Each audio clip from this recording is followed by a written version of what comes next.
Welcome to Zerothreetwo Conversations, the podcast where we talk to creatives, see how they live, and how they do their work. I'm your host, Carlo Villarica. Do you guys remember the very first episode? Well, that wasn't the first episode. It was the second episode of Zerothreetwo Conversations. And then I had a talk with Kaloy Puangco, and we were talking about his Big Bang Rocket 1 gig. Well, a funny thing happened during the gig. So my wife and we attended the gig, and it was a lot of fun. I think I mentioned this in the previous podcast. We watched Urban Dub, a whole bunch of other bands, and it was like going back to college. It was like back in our college days when we were just rocking out. But anyway, when my wife and when Steph and I were walking around the halls, we ran into a few friends, and then they happened to work in a design agency called White Brick. And then, so they saw us walking, and it turned out that they had this idea, that needed like some couple, like a young family, or like a young couple, like a young married couple. And then, they basically casted us right then and there. The funny thing is, so my next interview is of Carla Adlawan. She knew me since I've known her since high school. She's like friends with she's the same batch as my younger sister. And then, so when the folks from White Brick saw us, they asked her to ask us if we could do that thing for them, which we'll talk about in the 032 conversation with Carla Adlawan. We'll mention it for sure. But so they asked us if we could do that thing for them. If Carla asked me, I would have been very hesitant and would have probably said no. But Carla asked my wife, and my wife is very game for these things. But the nice thing is, so we did the gig. We were the quote unquote talent. Honestly, I didn't do much. My wife probably carried the whole thing. But we got to spend a lot of time in the White Brick studio, and it was really interesting. It was my first time spending time in a design studio, and it was really cool. It's up in Talamban. We were surrounded by creative people doing creative work, and it was a really fun work environment. And then that's when I thought, it would be a good idea to talk to some of the people there. So the next two episodes, this one's going to feature Carla Adlawan. If you don't know who Carla Adlawan is, she's she's worked in the marketing and advertising industry in Cebu for a really long time. So she's a copywriter as well as an instructor in the University of San Carlos. So many of the local campaigns has her mark in them. And I thought it would be a good idea to talk to her about advertising, about marketing, about her story and how that went about. And the funny thing is, this is new territory to me. Like, I don't know her as a copywriter or as somebody who works in advertising. I know her as one of the guitarist of a band called Dysmenorrhea. They were like a really heavy metal band back in the early 2000s. So we spent a good chunk of the interview talking about that as well, which was always a treat for me. I love talking about music. Yeah, so this episode is Carla Adlawan, and the next episode is going to be of Jude Crisostomo. He's one of the guys in White. Actually, he's the only guy in White Brick. Everybody else in that outfit are women. So that's going to be a good conversation too. So this one's is Carla Adlawan. If you like to learn a little bit more about the marketing or advertising segment here in Cebu, this is going to be a good one to listen to. If this is your first time to listen to 032 Conversations, download a podcast app on your phone and subscribe. Set it to download automatically to your phone whenever we release a new episode. New episodes come out on Tuesdays. Okay, Here's my conversation with Carla Adlawan. But I remember you very differently. As katong Old nagstorya ta last friends. time. Old friends remember me differently. Oh, diba? Because, well, obviously, frankly, so, like, I remember you in high school. Oh. And yeah, frankly, it was also a bit intimidating. Tungod kay you guys were in a band called Dysmenorrhea. Kanya, it was a metal band, an all-girl metal band, no? Kanya, I tried to actually search it. I googled it on the internet. Kanya, wala na ako nakitaan actually. And then, pero wasa kay ko ni dig kay the Google results are scary. Yeah, I know lang. And ang among name pag it is Mo gani. So what linked kay to so many. Yeah, so could you briefly describe like what that band was? Yeah, okay. So when people see me, like especially my old friends, and they ask me what I'm doing now, and I say I'm in the industry, I work in I teach, they're all super surprised because they remember me exactly like you did years ago when I was still in a metal band. So yes, we had a metal band, and I don't want to say we were the first all-girl metal band, but maybe we were the first na high profile. Yeah, well, at I least guess. I know nga back then, if you guys, because who knows who was the first, diba? Yeah, who Pero, knows? but back then, there was definitely no other all-girl band, Yeah. period, In high school. in high school. Like, it was a very male-dominated thing to Scene, do, or yeah. scene, no? So, what was the reaction? Do you remember? Yes, very clearly. So actually, this all connects with Kaloy and Chad's interviews gani about Mo the ba? music Oh. scene. So when we started out, I got interested in the music scene because I kept on going to gigs. So me and my friends, we all went to gigs. We went to the old gigs sa Ayala. We went to gigs, of course, sa Mission Concert, to school gigs. And we admired all these bands, Power Spoons, diba? Or banda, wala pa. But I really remember Power Spoons. And then we talked among ourselves and we said na, I'm so tired of going to gigs as a fan. Like, I don't want to be a groupie. Right? Or I don't want to be like that person screaming in the crowd. But I want to be up on stage with the other bands. So akong friends were like, huh? Buang na ka? So you're the one who brought it up. Yeah. Mo ba? Yeah. So me and Micah, our vocalist, she's now also one of Cebu's like biggest designers. She's known as Micah, CMYKA. Oh, okay. Yeah. So me and Micah, we've always been into metal and rock. Actually, we discovered like Slipknot together, Deftones, Korn together, and then so it was me and her who decided like we should be in a band, Mike. Yeah, like, and what will you play? I'm like, maybe I should play guitar. So wait, so you didn't even know how to play? Nope. Kamu tanan didn't know Wala, good. tanan wala. Actually, funny gid niya how we got together. So I'll play guitar, Mike. I think it's really cool. And she's like, okay. Because I felt na marag ang guitar pinakakaya, di ba? And so she said, sige, I'll be the vocalist. And go, okay. So we need like a bassist and a drummer. And then I became seatmates with Kat, who's the younger brother of sister. Yeah. I mean, her older brother, si Mitchell, also was in the band scene, diba? He had a lot of bands. So we're like, Kat, your brother knows how to play the bass, so you'll be the bassist. So ask him to teach you. And she was like, okay. And at that time, si Kat listened to pop music.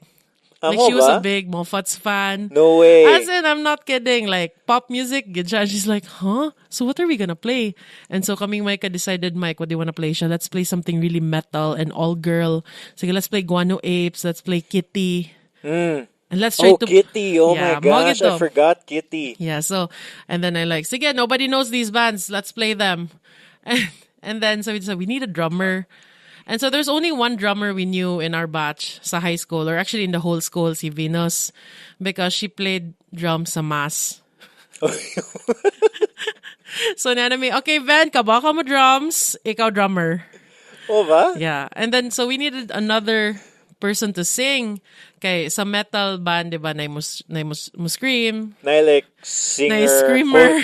Quotation singer, yeah, like And screamer. then singer. So si Micah naman na mo scream. Kay mas cool man. And then, yan, tas kailan tag-singer. Akaba ko, ang first person that will pass by this classroom will be our singer. It's in like, inana ka random. So, agi si Aubrey. And then, we knew na Aubrey like rock. So, oh my God, di ba ka nag-rock? Ikaw singer. And siya baka Mark, okay, guys, complete na tong band. How can, I can't imagine. Kaya like, like being in our, like in Sacred Heart ba? Kaya trying to form a band, daghan kayo maganahan magbanda-banda. Pero pilion nun kaya mga like kanang work, dita na niya kay ani-ani, or dita na niya kay banga ka na siya, dita na niya, na ba? And then like...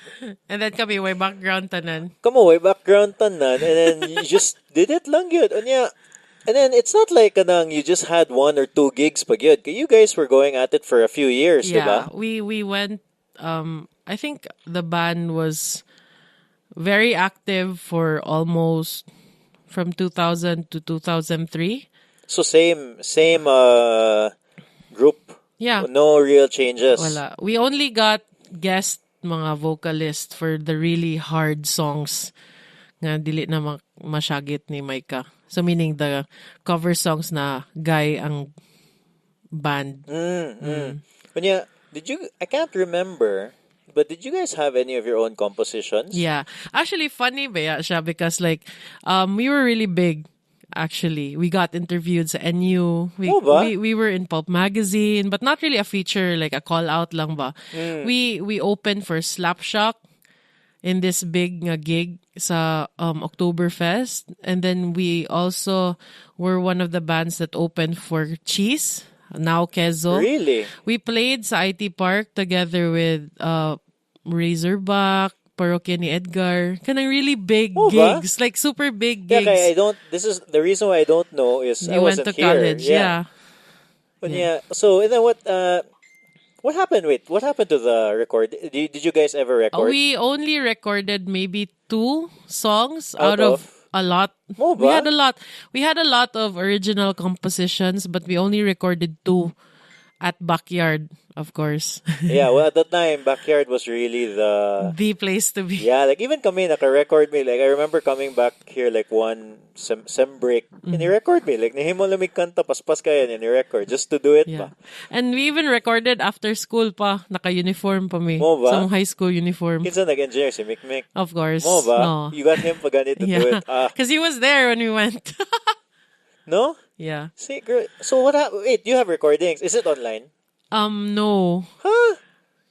Wala. I mean, I have an MP3 in my own laptop, but... You should post it on SoundCloud or something. Sige. And then when you post it, ako i-link sa show notes. Okay, ako i-share sad. Oh, yeah. Like, but we were in one compilation album called, oh my God, Uncovered. Like, okay. all like Cebuano bands. So, si Franco was there under Frank pa. Oh. Okay. Naka-early, no? Naka-early. And then, I don't even... Uncovered to ang name. Nobody, probably wala na tao that has that album. It was like a mix na album. Yeah. Like, of different na mga local bands. Yeah, more moment tong uso kay like, it was so difficult to record. Yeah, and so difficult to release something. So, murag mag-amot na lang everybody. Diba? And then, naang squall ato, I think. You know, I have one. I have well, I don't know. I don't have it now because we sold it in our garage. Mga CDs. But I had a CD, a compilation record. But I'm sure wala mo ato. But nato ang squall, nato ang, I think Power Spoons was there also. Ako remember sa cover, I think blue siya. Oh, I remember Kanika Market was orange or something. But I swear, I don't know. Like, and we don't even have pictures of our gigs. Yeah, because I searched online. Wala gyud. Yeah. Underground magkaito before. Yeah. Not everybody had a camera. Yeah, not everybody had a camera. Nobody had cell phones back then. Yeah, what happened? So, we played a lot, and then we had regular gigs at Chakwagon, which is now El Gecko, the very sleazy bar. Oh, where's that? In Hacosalem. Across the Jollibee, across Iglesia ni Cristo. But before, that used to be called Chakwagon, and I think every week it had gigs good. Yeah. And then we played in a lot of places na that are probably now close na, H2O. Yeah. Yeah, H2O is where we had our first gig with Fast Pitch.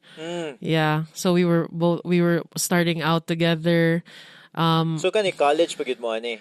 High school. High school? This was all in high school, like 2001, 2002. Huh? Yeah. You were able to get out of Actually, your yeah, houses? masad na siya. So, before, diba, they made us play sa last parts, but we had to beg, like, organizers na please let us play before midnight. Kailangan Okay, we po all mamuli. had to be home. Yeah. Diba? And if ever, like, we were playing late, is mag-sleep over me. Mag-sleep over me for a project. Yan ang inana, gani. Yeah. But my parents were supportive, so okay lang. But I'm sure there were a few nga murag nagduha-duha kay. yeah, but mostly supportive naman among parents. Yeah. Yeah, but back then magod like in the 90s kay murag, like si Katsuki talks about this nga murag. Ni ana siya nga, yeah, weird kayo kay ipa piano lessons ka pero moingon gani ka nga ganahan ka mo music artist kay murag ayaw kay kuyaw kay na. As in, actually, usa ka memory gid, like, I think one of the things that made us really famous pag high school is when we played in our own school, and then among madre kay gibira nila ang plug. I heard about that. Yeah, and then gipaundang me. As in, like, in the middle of our set, among si sister, I don't remember who, Sister Judith probably, she went up on stage, pulled the plug, like literally pulled the plug sa sound booth, and then told us to stop playing. And we were like, oh my God, it was so embarrassing. So akong bandmates nang hilak, and then sila niya, ako what the hell? But after that, like, tanan tao were like, kamo man tong gipaundang. Oh, yeah, so it became like a thing na naman. Kamo man tong gipaundang og tukar niya. Yeah, because I remember hearing about that. Yeah. I heard about that when I was in high school. Nga murag, grabe ha, bitaw. And Yeah. well, in retrospect, super okay, conservative sige. school. But like, in retrospect, Saba mo gina mo music. Yeah, I get why they, I mean, I'm not saying that it was right, no, but I understand why they did it. We should have expected it too.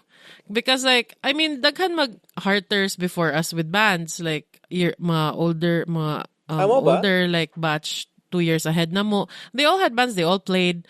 But, lagi, ang ilang covers were more on the more on the pop side. Cranberries. Kanang mga those, diba, cover man tanang tao at that time. Yeah. Starting, so, Cranberries, No Doubt, diba? And here we are, ni Sud mi Kitty among first gi-play. Shagit-shagit gid siya all the way. Yeah. Nashock tanang tao. Not only among madre, but tanang tao gyud. Wait, what was that? Like, so you guys had like in your kanang like what kind of event was that? It was Mission like Fair. It was Mission okay. Fair, and that's like the most awaited na event, Yeah, diba? for you Because guys, yeah. for us, because like we get to have concerts, we get to have gimmicks sa sud sa school. Mga booth, Otherwise, ano. ang Sacred Heart wala ba any connection to the outside world. Yes, taga Sacred Heart ko. Oh yeah, I'm not. And then like, so of course at that time tanan tao marag, one thing sa na siya that I think helped us be notorious and popular kay marag, taga Sacred Heart mo. And then tanan tao kay marag, taga Sacred Heart me. Yeah, I think I remember seeing you guys in Artist Days Mantinalito. I forgot na exactly. We haven't played there actually. No ba? Oh wait, we played there like that year nga ni close na siya. Yeah, That was the last time. I think I remember seeing you guys there. Yeah. Once. It's super dark. Kanang, that's like where Mogi like the perfect setting ba. I think that was in 2001, and then na-close na siya that time. Basta we played so many gigs in our uniform that it became like a running gag ba. Namara mo taga Sacred Heart. But yeah, so what happened? So why did it eventually why did you guys eventually stop? So like it was all a lot of different factors ba. So when we graduated high school, si Alex Lim called us and then told us to meet with him, and he said that because that was really the peak when we were 16. And then he said, like, I see you guys are a bunch of all girls from an all-girls Catholic school playing metal, and then you're a bunch of 16-year-olds and you can play, like, really good music. Because, yes, we eventually learned.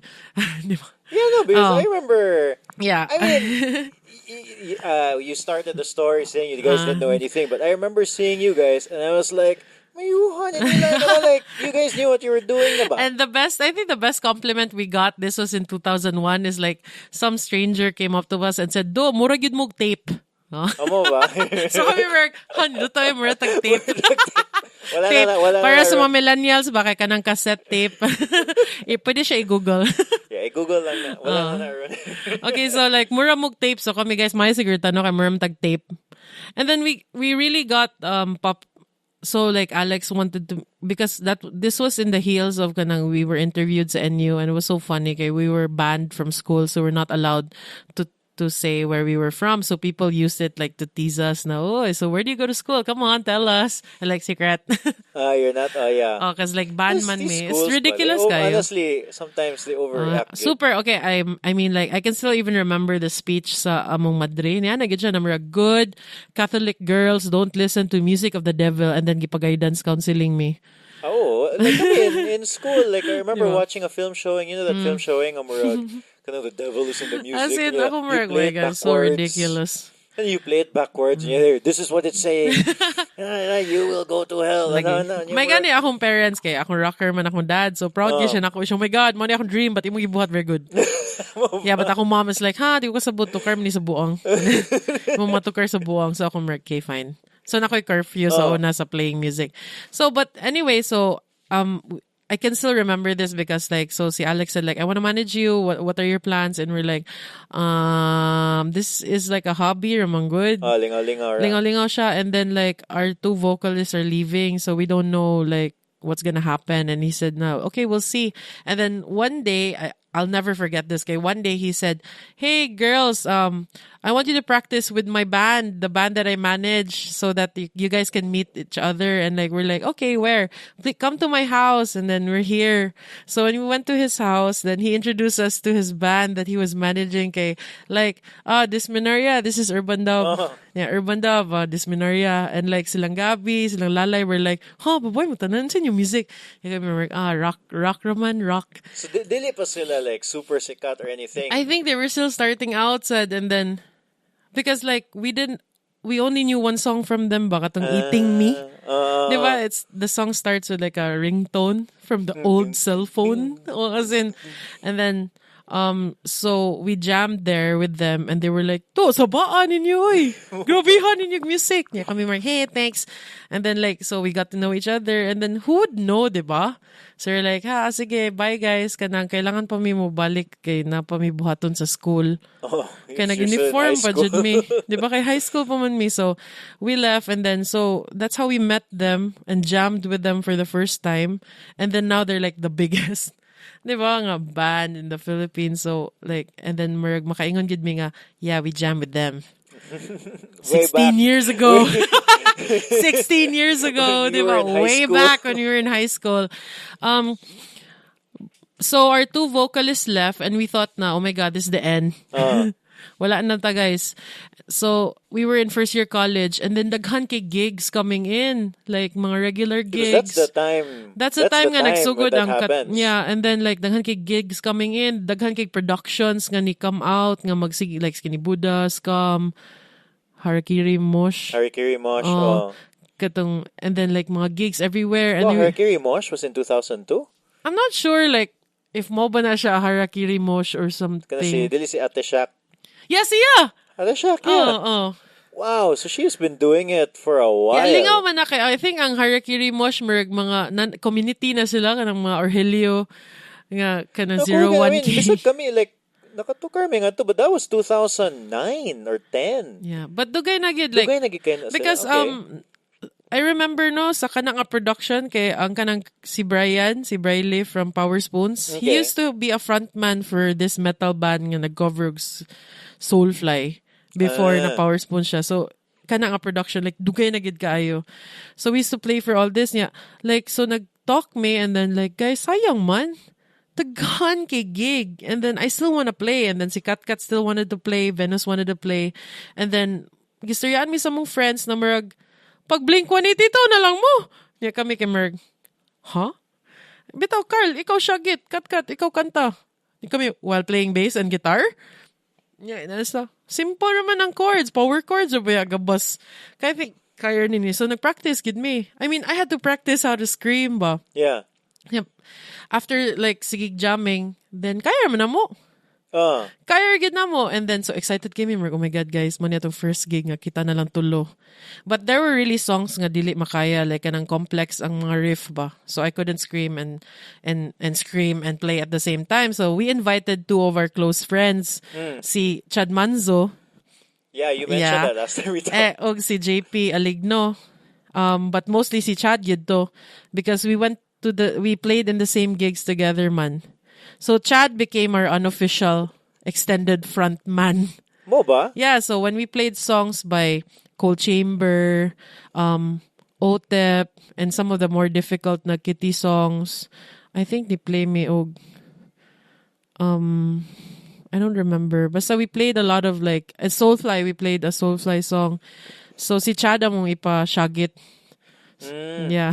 Amo na siya inon Chad pag black. And then, so like, but so you So guys were going Kamitulo. so Kamitulo, we trio. continued. We were invited to this gig nga Axe ang nag-host. Axe ang The nag-host. deodorant? Yeah, Axe. Okay. And then they had this big gig sa Mactan Marina Mall. What used to, like, where Save More is now, that used to be a big open lot. Yeah. So Save More. And then, so, ang play ato was Chico Sai and Queso. And they were calling for bands to front. And then, ang condition is, you make one song exclusive, like, for Axe. So we had, What? yes, I think, How weird. Murag, like, one song, murag Axe related ba? Okay, but they don't own the song. Oh, they don't own the song. Okay. Wala lang, ipa-play lang ba? Oh, Murag, yeah, this yeah. is our Axe song, something. I think, I remember the band na among kadungan na to was Point Blank. Point Blank. Oh, point. Yeah. I know Point The Blank. old katong Point Blank. So ni play me ato, tulo na lang me. And mo to nga gi-cover sa Pulp ang event, and mo to among pictures kay nasa Pulp magazine. So makaingon jud ko I was in Pulp magazine. Diba? Back in the day. But so yeah, we still continued playing, and then there were regular gigs sa Chakwagon, sa Ronnie's, which was in like kanang extension sa Ayala. Same across Hotel Elizabeth. Naman to yung Maanyag before, di ba? Okay. And then yeah. Ronnie's tattoo studio dito. Before, wala like, ko oh my paabot, God. So we played there for a while, but then eventually, because si Venus nag-nursing, si Katkat nag-PT, and then ako nag-BA. So eventually, like, di na gid mada sa mong schedule. Like, we couldn't find the time to practice, and then kapoy na sad gid siya. I mean, it takes its toll ba nga. Bitaw. So, we played one last gig for Sinulog sa Mango Square. And then we played one last gig again sa Fuente. And then after that, like, we decided na, I think we should disband. Because that was also the time na wala na gigs. Like, slow na gid kayo. Like, nang close na ang mga katong mga places to play. Cyclical mo gid yung music. So mo to like, ang rock ni die down, samot na ang metal, wala na venues. And then, so, natural lang sad gid nga mo disband na me. And then, for a while, for a really long time, marag quiet ang music scene sa Cebu. And What then, year was that? Do you remember? I think that was 2003, mga 2003. To like 6 or 5? 6 or 7. Oh, Tama ba? 6, yeah. Until ni-open ang Outpost. Yeah. But I'm sure daghan pa kay other gigs going around somewhere, mga underground. Or like, like last year or 2 years ago, you can say like gamay kay gigs had here in Cebu, right? You know, kanya. But like right now, there's a lot of like really good music that's popping up. Super, yeah, original pagitanan. So Yeah. like, I think cycle gid na siya. Mo die down, mabalik, mo die down, mabalik. So mo to like, so we disbanded, and then we just stopped being in a band. But you guys are still all here. Yeah, we're still all here. But somewhat na like.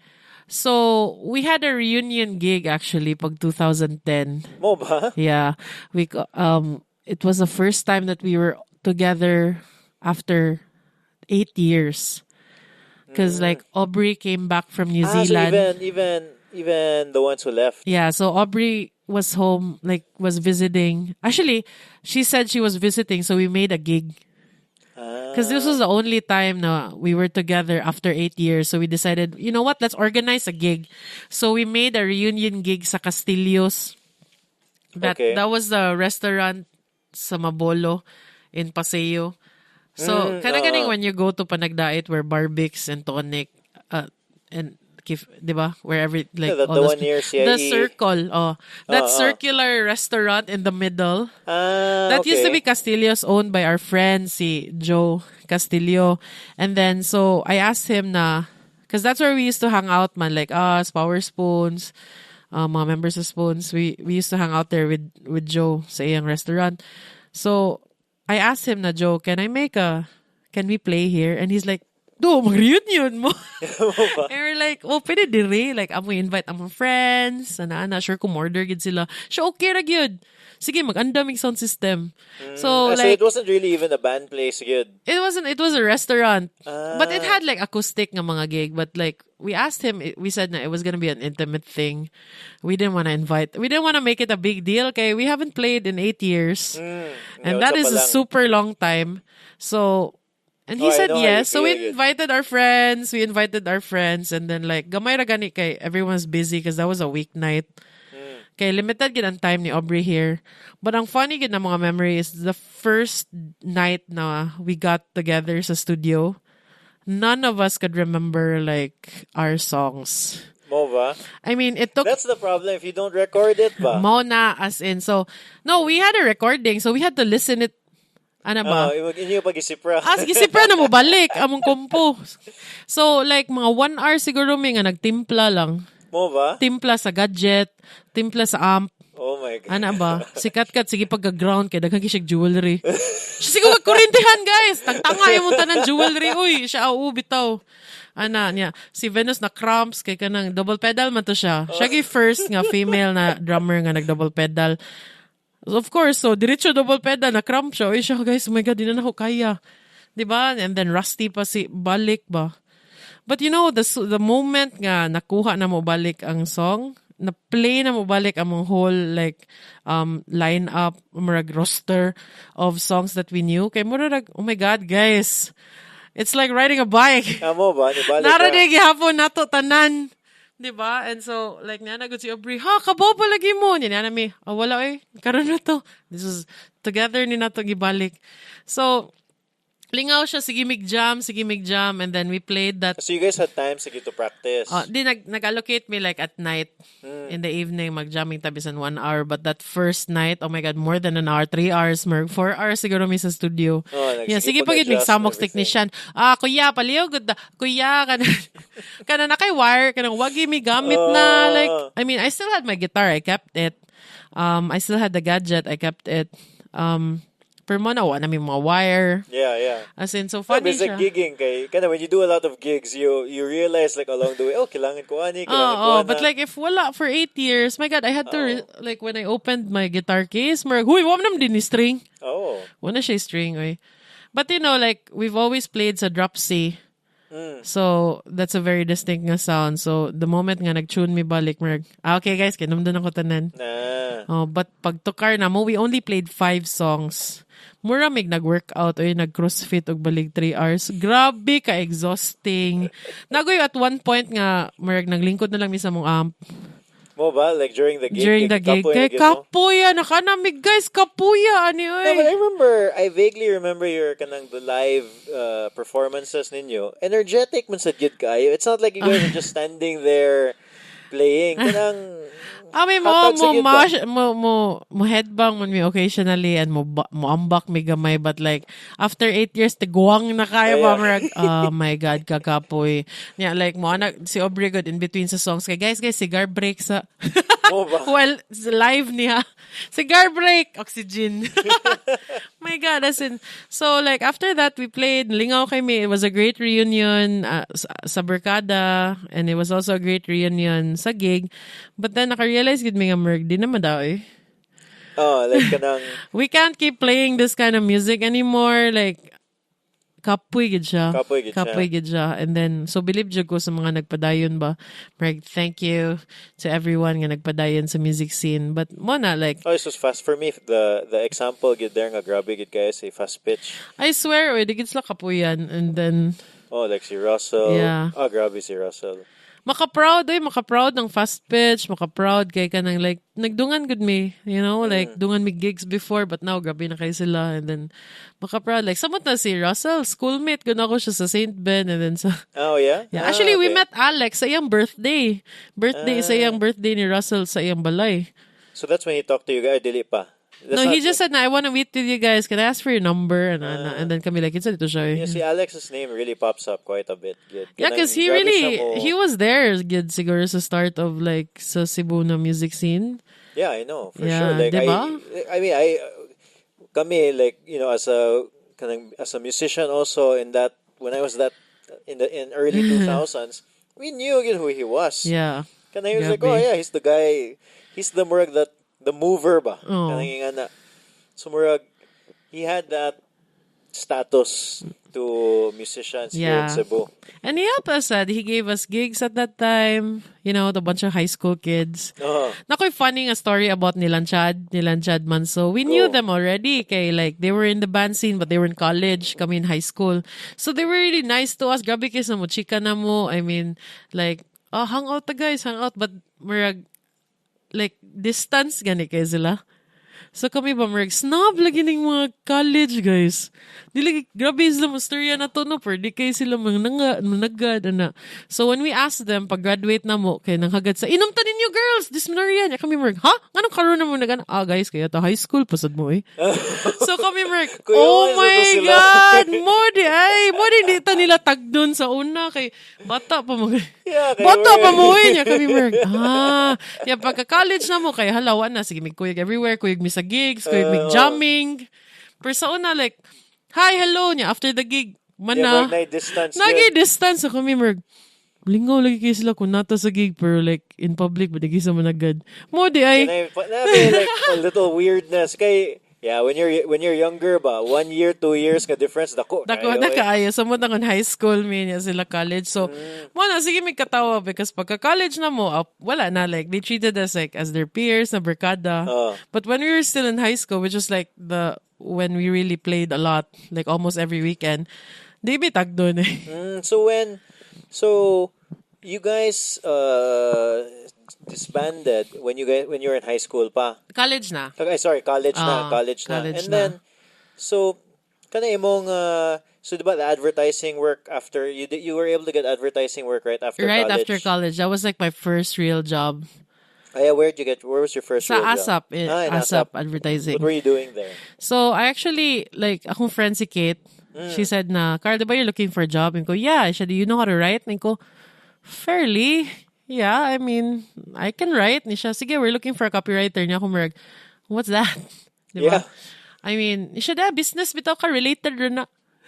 So Para very, mag-trap. very like So, niya nasa ko, informal. sige, so mo apply ko. So, I applied. There was this writing exam.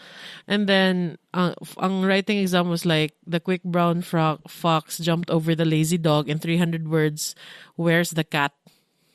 Yeah, so it's more just siyang storytelling. basically- yeah. Yeah, so, like, apparently, I impressed the bosses so much that they wanted me for an interview right away. And when I got there, they asked me, like, do you have any experience? No. Do you like to write? And I go, yeah. Siya, okay, you're hired. So, like, So you okay. did you even know what a copywriter was? Wala gyud. I mean, I think I only had introduction of advertising, some marketing classes, but not really like what advertising does or what Yeah. the agency does, like creative wise. Kay business side man ko, like BA man akong course. So, akong first day on the job, I thought it was like a follow-up interview. But then they sat me down sa akong desk and then they gave me like clear books of work to do. What kind of work? Like writing work? Yeah? PRs, mga okay. spiels for to go. Niya ko berg. Sa so mga like client avoidance nila land. to Like, go, so nanagad sila nga, nara, ko, ay, daot na day ko. Siya, trabaho na niya, deadline na ni kay ugma. So, mo na to. So, yeah, advertising it is. Yeah. So, eventually, like, through the years, events, and I really learned through work, yun. So And wait, then, just a little primer for the people who are listening. So what exactly is a copywriter?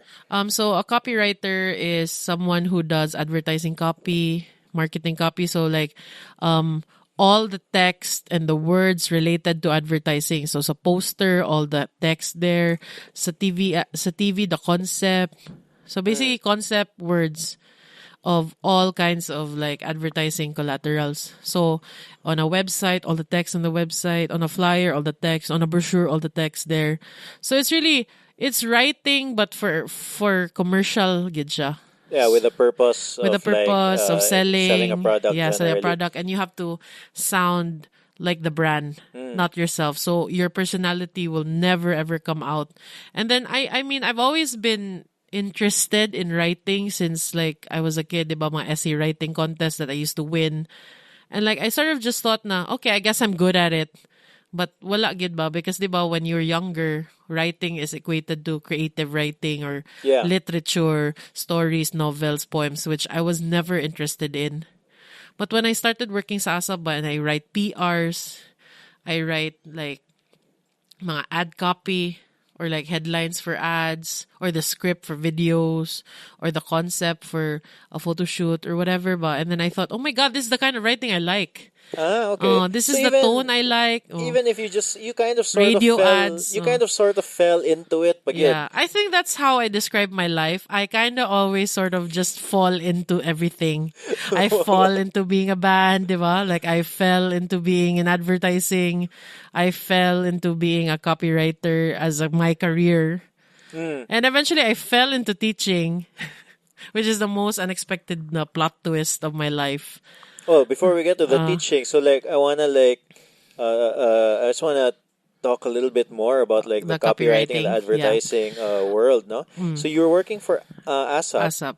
and then so like kinda your first day there, they told you to write a whole Yeah, bunch to of write a things whole right bunch of away. So things you were and learning on the job. yeah, learning on the job, get siya, like learning on the fly, and then like on days na I don't have so many deadlines, my boss would call me and give me books to read, advertising books, and then she gave me all these books, like awards books, and I think Do you remember the books? yeah, I even bought a copy for myself on Amazon. So she gave me like one of the early editions of Hey Whipple, Squeeze This, like how to write for advertising. Oh, okay. It's called Hey Whipple, Hey Whipple, Squeeze Squeeze This. This. I don't remember the author. My God, this I'll look Luke for or it. It'll something. be in the Yeah. show notes. So like when I read that book ba, and the tone of the book was like really casual, just like advertising, diba? Like when you read advertising, it's very casual, like it's like a conversation. So I thought, oh my God, like this is awesome. So that book became my Bible. Hey, so I have my own copy. It's so dog-eared, yellow pages, but I still keep it. I keep it with me sa school beside my desk, and I read it from time to time. Like And a then- reminder of like a reminder lang ba, like, okay, this is the reason why you fell in love with copywriting. So I keep that book. And then my boss also gave me this book about punk marketing. what's it called? It's called It's punk called marketing. punk marketing, and Okay. it's so unconventional. The way it talks kay mga punkies, punk rocker man ang writers ba. Which It's like, kind of fit your sensibility, my I guess. sensibilities. Lagi kay like, I never wanted to be corporate, diba? Which is so ironic nga. I was in BA. I was actually a good student. Actually, honor student jud ko. So, daghan kay companies nag-go after me. Like, Unilever, the biggest companies. Amo ba? Yeah, but like, I didn't want to work in any of those. I didn't want to work, period, diba? And so, it's so funny na I fell into advertising ba. Like, it's corporate, but not, That's why you liked it. the attitude. That's yeah, why you you can got be into yourself. Oh, it. Yeah, because if you're I assume like the companies that were trying to recruit you wasn't really for advertising or no, marketing. management, gidja. And then, like, that was the last thing I want to be in banks. Pal called me and, like, so when are you coming in for your medical? Because you already passed it. And, what? I don't want to be in Pal. What am I going to do? Diba? In the office, I'm going to be ticketing. Merg, no thanks. Diba? So, ako mom was like, what? Merg, these are the big brands. What are you doing? And I'm like, Ma, I really don't want. I don't feel like working in Which a is really company. important, sad, because kanang a lot of times, if you don't want to do it, you're not gonna last so Hindi yun, di good. ba? Ma-burnout ka sa job. Ano? Ma-burnout ka. I Yeah. mean, some people, to be fair, some people learn to love it sa Of yun noon, course. no? It's not Pero, for, like, different people magid have, like, di ba? mo yun. Different na attitudes towards their work or work environment. And then I guess I wasn't really the type to be in an office, to wear a uniform, like to have a regular routine. Okay, in advertising, yeah, sure, we had a 9 to 5 na hours. We were in an office, but I had different projects. Like in one day, I'd have 5 different clients. One for a residential subdivision for high end. Another one for like a warhawk nga kanang like ganing cockfighting vitamins. Oh, yeah. Diba? Like grabe ka random. So you go from live in the lap of luxury and then to like hari sa tari. Oh, Diba? yeah, Like yeah, grabe yeah. ka dynamic. Actually, grabe ka na nga market, ha? As in. And then grabe ka dynamic. Then you go from like a very kanang high-end na formal restaurant to junk food, like kanang sa fry food na junk food, gani kanang tag 1 peso junk food. Ano ba? So like grabe ka dynamic and it kept me on my toes and it was so interesting. You get to really flex your creative muscles. You had to do a lot of research. So when you first got, considering that you didn't even know what the job was when you first got to ASAP, and then you didn't even know it was your first day, and then you were given all this work, you weren't scared or anything. Of course, I was scared. Like every day I still live in that kind of oh my God, am I good enough? Like, should I be like doing this? I think I suck, diba? But then I also read in Hey Whipple, Squeeze This, nga you have to play this game with fear and arrogance, diba? So it's really my Bible. So like fear and arrogance, that's right. You have to live in fear all the time that you're gonna fail. And then you also have to be arrogant enough nga to trust that you can do it. Diba? So that's how has been my philosophy. So whatever comes my way, I jump into it. And then, just like do what I can. Diba? Oh, like YOLO. like My version of YOLO. your version of My YOLO. version of YOLO. Diba? Before YOLO was a thing, like Yeah, YOLO. before YOLO's the thing. Akong YOLO ko tanan attitude. Diba? And then, so, I mean, I think it's because I really read. I read a lot of advertising books. I researched. I really poured myself into work. And then thankfully with advertising, work and play man siya at the same time. So It's fun work, dynamic. It's fun right? work. Of course, it's stressful work. Ridiculous man ang deadlines. But it was really fun. I would have stayed like really longer. But then another opportunity came. And, I always, whenever there's a challenge, marag full blast, gig ko at it. Oh, you got like another job offer or Yeah, something? and that was teaching. And that was teaching. So, I worked in ASAP for 7 years. And then in 2012, I got offered the job to teach, like the teaching position. And I wasn't really like the ultimate ideal personality to be a teacher because see, even like all my old friends from my past life, when they know that I'm a teacher now, like shock yun siya. Pure shock. No, nobody would even say, "Oh, I knew it." No, never. I never got that. Everyone would say, "Ha, ha! Oh my God, di madaoy, ha?" Nagid tanan reaction, shock. Family, friends, acquaintances, classmates, shock gid sila merg. Ikaw? So Yeah, how ako did merg, that? hey. Number one, why did you get the offer in the first place? Considering no one really even thought that you would be a teacher.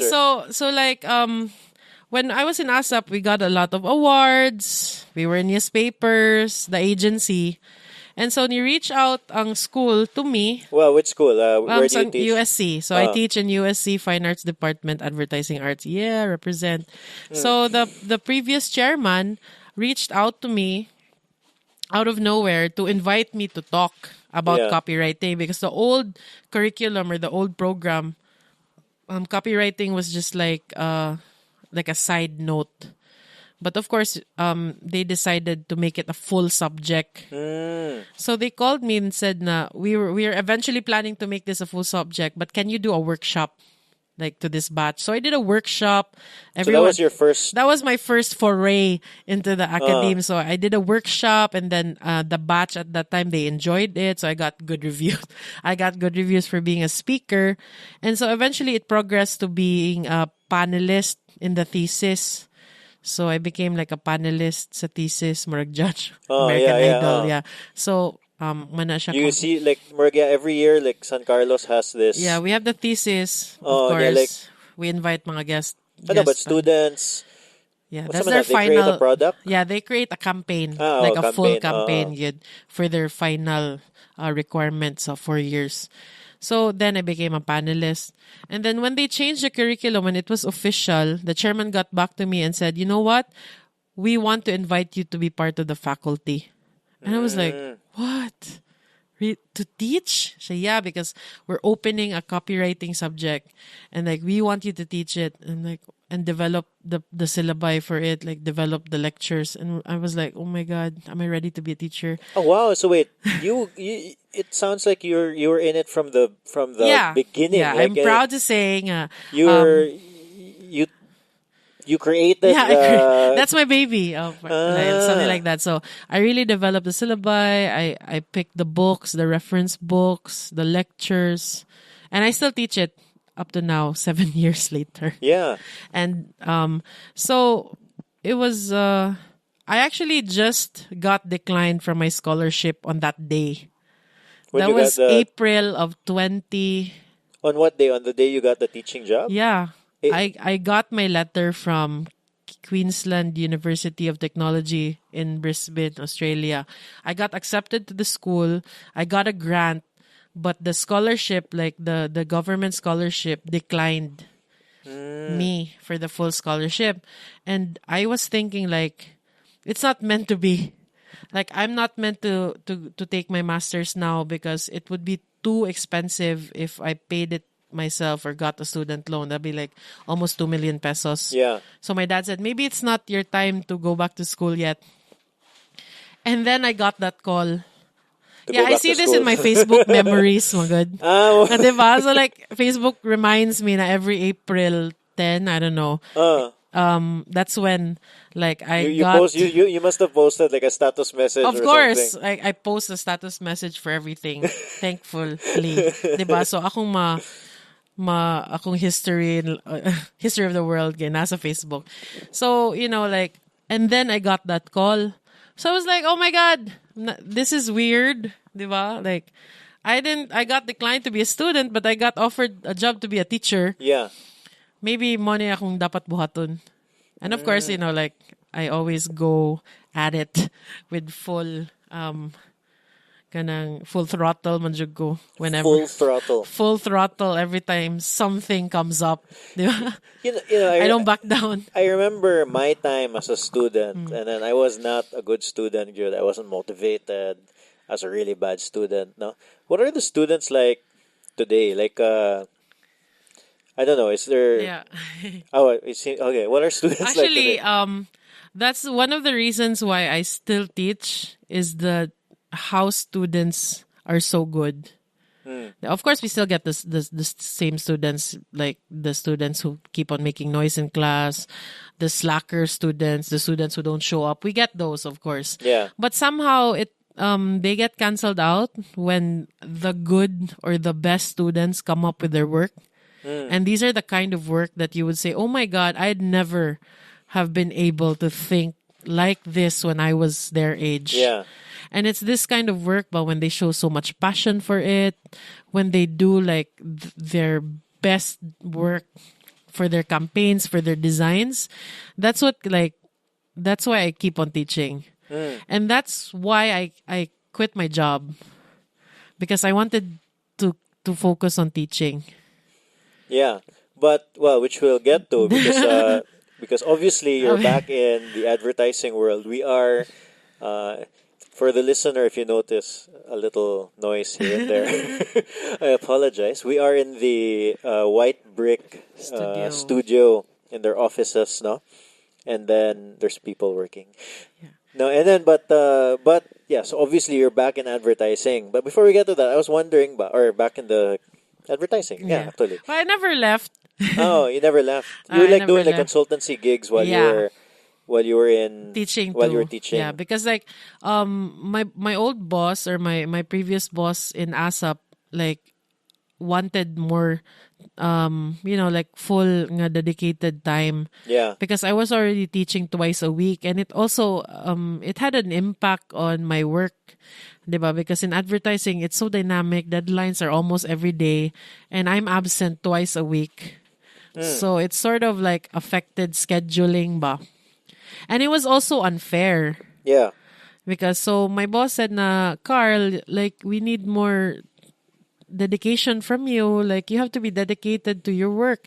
But then at that time, I was already super into teaching. Like I enjoyed teaching more than I got to my burnout point already ba. Yeah. Of course, when you work in such a fast-paced environment that really takes its toll on you, events up to like 5 in the morning, ano ba. And so I got to my burnout point, and like I'm really thankful na my previous bosses were so understanding. Like they understood ba nga, we get it, like, and I was always honest with them. They were like literally my second set of parents, diba? They were my first bosses. Bitaw. So they were my second set of parents, and they guided me in this like sa career. So when I was honest to them, like I enjoy teaching a lot more, and they were like, okay, then we understand. So okay, just finish your projects before you go. So it was so Here's funny. another deadline before you quit. Because like I submitted my resignation in May, but it was effective June. But I officially left September. Oh, oh my God. Yeah, because like that's the nature of the advertising yeah, because world, there I was so suppose. much like stuff to do. And the good thing, so I resigned in 2013 from advertising and from ASAP. So I became a full-time teacher in 2013. But like, of course, I left on a good note. I even still go to their office, and then every time I pop up there to just use the internet or just gossip, and then my old bosses would be like, "Oh, you're back?" And I'm like, "Hi, sir, can I be an intern?" And it's like, oh, so you're so crazy. And sometimes they even ask for my help. Like I do some work for them. So they have like rush projects, like for old clients before.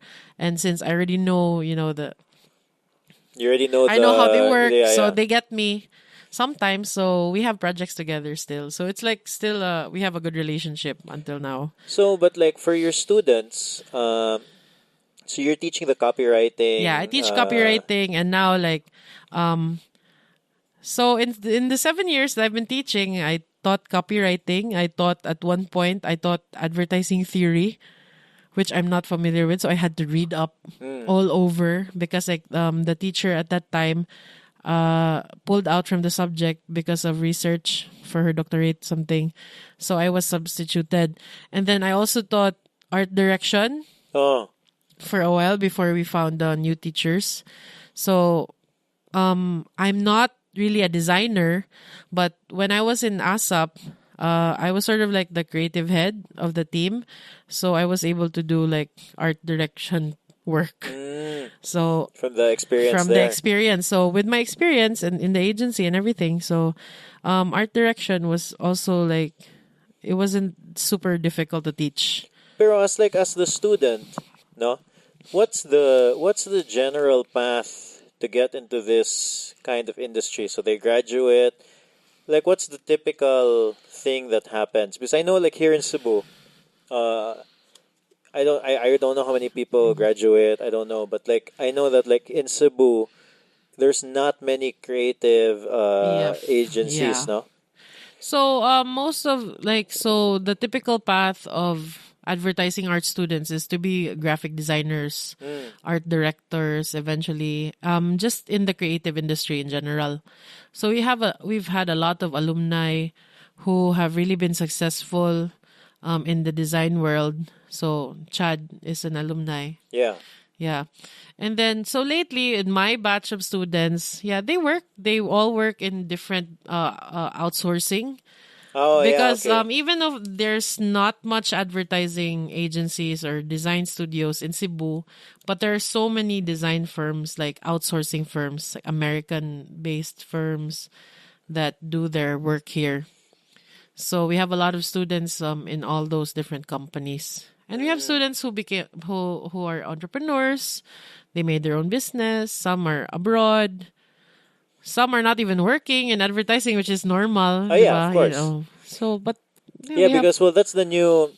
Actually, that's one of the things. The one of the things that us Filipinos in general are taking advantage of. But there's a lot of like base. a lot of home-based work Yeah. already, and then a lot of the home-based work also tends to fall in the creative Yeah. industry. Fortunately, Yeah. no. So like, if you had these skills, kamrag, when you were a kid. I don't know if you ever got this, but like, when you're a kid, you mag drawing kang dindot kayo, and then Doodle. yeah, and then like, then the typical reaction is makakwarta ka na. Oh, Ganyan mao na gyud. ba? Like mao man gyud na ang we have a lot of parents with that mindset. But thankfully, like more and more parents that are open to design, so we have a lot more students. I think last year or 2 years ago was like the most students we've ever had Tama in ba? advertising arts, about 500 or Mm. close to Why, when you 500. started, how many students? I think in Or like my in your batch, batch? sa akong batch, there are only 2 blocks or 2 So, sections of pila man AA. na? And now, maybe like 80. Oh, yeah? Yeah, that's one whole year na 80. Now it's like about 4 blocks of 30. So that's almost 150 per batch. So like, nagi growth. Oh, Of yeah. course, now sa K-12, it's a different story. Like, Yeah, walay because... students. Oh. That's Yeah, well, but another there's whole... gonna be a... It's another whole thing. That's another whole thing. Pero that makes sense. Well, it makes sense because, like, especially now ba, a lot of the jobs that were around early 2000s, nawa naman in a sense nga, nawa na because there's just computers or there's AI. Yeah. Like, the things that, especially moving forward, a lot of the things that, or a lot of the jobs that the computer can't do are kanang creativity related, diba? Yeah. That, it, like, it needs a person there to Yeah. actually draw, for example, ba? Yeah, and there are actually more jobs like that. Not necessarily in advertising anymore, but basically anything that has to do with creatives. So like merchandise design, Oh yeah, oh. diba? Even visual merchandising. Like That's right. so we have students who work with H&M. So if I'm a student in San Carlos, let's say I was a graphic designer. Kana. Oh. That's the most common. That's I the most suppose. common. Okay.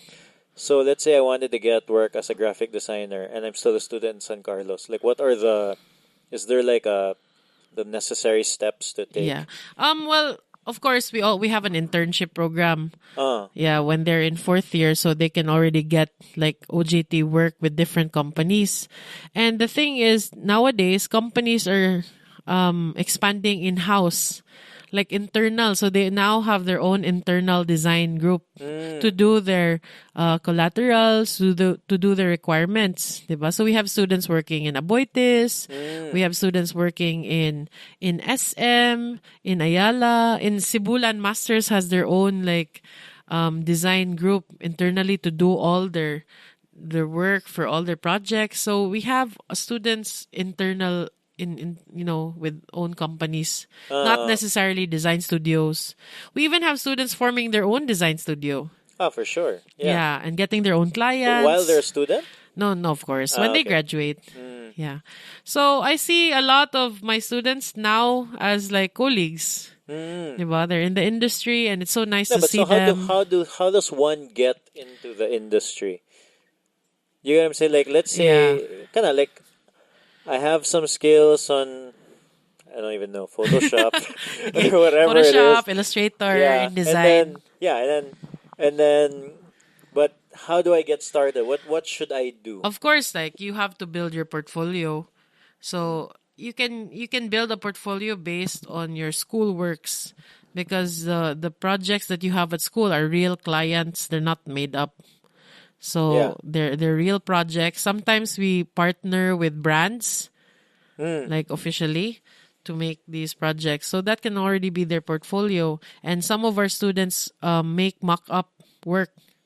So they do like mock-up works for existing brands just to build their portfolio. So if you have a portfolio, you can already apply Oh, okay. to any company, and then if you pass, maybe they have creativity exams or like application exams, and then of course the interview. And if you just show like that you have a good attitude, then you'll get hired. Ah, yeah. Yeah, with your portfolio and your skills in like in any company, even in like F&B, or I have a student who works in Radisson. So he does all the collaterals for Radisson, posters, ads, brochures. Oh, yeah? Yeah, for Radisson. So And he's an intern? he interned. I had a student who interned for Marco Polo. Now he works in Marco Polo. Ah, okay. So that's how he got the job. Yes, how he got the job. My other student he applied to Radisson as their in-house designer, and he's been working there for like the past, I don't know, 2 years. So I think it really depends on the student, because I have a lot of students who are not even working in advertising, but those who want to be, they will really work hard to Find a way. find a way. And so And the jobs are there. and the jobs are there. Like if you just really look, and the thing, people always diss millennials, diba? Because we don't want to work, blah blah. Unfortunately, we're millennials, Yeah, I Carl, know, we are diba? millennials. I'm actually kind of proud of that. Diba? Yes, diba? We're resourceful, blah blah blah, and We're all like the the good stuff. oldest We're the brackets of oldest the brackets of millennials. millennials, diba? And I teach the youngest, because this is the last batch of millennials now, the one in fourth year college. After that, it's a different generation. So there's the millennials who work hard are very resourceful, and they're very good at what they do. They're very talented, diba? They have all this information, so they're very competitive, diba? Of course, there are those who like want to travel the world and just bake cupcakes and do whatever they like. So diba? Even in our generation, Yeah, there no, was that's always not those this. kinds of Yeah. people. Like, I want to No, work in a. I don't diss Diba? millennials. Like We don't I don't diss even them. use the word, honestly. But like I feel like we nah, they but we've gotten like the millennials have gotten such a bad rap. Like I feel like in the end they're going it's gonna show that that it's gonna be fine. Yeah, Whatever that's actually happens. I was so interested in millennials that my master's topic is gonna be about millennials. Really? Yeah, for my Oh. thesis, I'm gonna propose it. I'm taking up my master's at UST. Yeah. Wait, huh? So you're gonna propose your thesis? It's gonna be about millennials. Yeah, How about does that work? Isn't there Cebuano. like a hypothesis that you have to prove or something? Yeah, like my proposed topic is gonna be about Cebuano millennials. Diba? Because like a lot of studies are about millennials, but American man kayo siya, diba? Western, and then it's so okay. difficult. It's so difficult to relate Western millennials with our millennials here, because diba, their millennials get kicked out at 18, Yeah. are very like they already start work, they have all these student loans, but millennials in the Philippines and in Asia, diba, we live with our parents, they live with their parents put them to school, so when they get a job, it's for them.